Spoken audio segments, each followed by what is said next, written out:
क्या कभी ऐसा हुआ है कि दिमाग कह रहा हो तू बिल्कुल सही है, लेकिन अंदर से एक खामोश सी हार महसूस हो रही हो? आपने सब सोच समझकर सही किया, फिर भी चैन नहीं आया। अगर ऐसा कभी हुआ है तो यकीन मानिए, ये 2 श्लोक में अर्जुन वही जी रहा था जो आप जी चुके हैं या जी रहे हैं।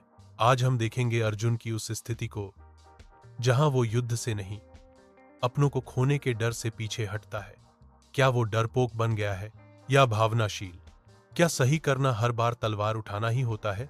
अर्जुन देखता है सामने भीष्म, द्रोण, भाई, गुरु, सखा, और फिर बोल उठता है, न च श्रेयोनुपश्यामि हत्वा स्वजन माहवे, न काजखे विजय कृष्ण, न च राज्यन सुखानि च। हे कृष्ण, मैं अपनों को मारकर न कोई कल्याण देखता हूं, न राज्य, न सुख, न विजय की इच्छा रह गई है। किन नो राज्यन गोविंद किम भोगैर जीवितेन वा, ये सामर्थ्य काच्यतम नो राज्यम भोगा सुखानि च। हे गोविंद, जिनके लिए ये सब चाहिए था, अगर वही नहीं रहेंगे तो उस जीवन, उस सुख का क्या अर्थ रहेगा? ये डर नहीं, संवेदनशीलता की पराकाष्ठा है।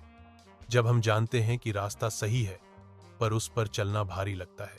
अर्जुन अब सिर्फ युद्ध से नहीं, अपने निर्णय से जूझ रहा है।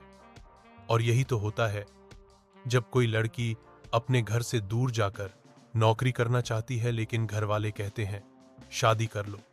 जब एक सैनिक को बॉर्डर पर ऐसे आदेश का पालन करना पड़ता है जो उसके निजी सिद्धांतों से टकराते हैं, या वो डॉक्टर जो विप के दबाव के चलते किसी और मरीज की जान से समझौता नहीं करना चाहता, हर किसी के भीतर अर्जुन खड़ा होता है। क्या सही वही है जो सब माने, या वही जो आत्मा स्वीकार करे? अर्जुन अब तलवार से नहीं, अपने अंतरात्मा से लड़ रहा है। ये उसकी हार नहीं, बल्कि वो पहली लहर है जिससे कृष्ण की शिक्षा की गहराई शुरू होती है। और ये हम सबके लिए संकेत है कि कभी कभी सवाल पूछना भी किसी जवाब से ज्यादा बहादुरी मांगता है। ये श्लोक हमें सिखाते हैं कि सही रास्ता हमेशा स्पष्ट नहीं होता। भावनाएं और धर्म दोनों का युद्ध मन के भीतर ही लड़ा जाता है।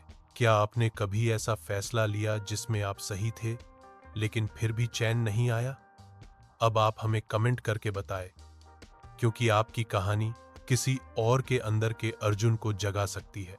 और अगर आपने अभी तक गीता ज्ञान के पुराने एपिसोड नहीं देखे हैं तो जरूर से एपिसोड 6 देखे, मन की पहली हार, जहां अर्जुन की ये यात्रा शुरू हुई थी। क्योंकि जो शुरुआत को समझता है वही गहराई तक पहुंच पाता है। जय श्री कृष्णा।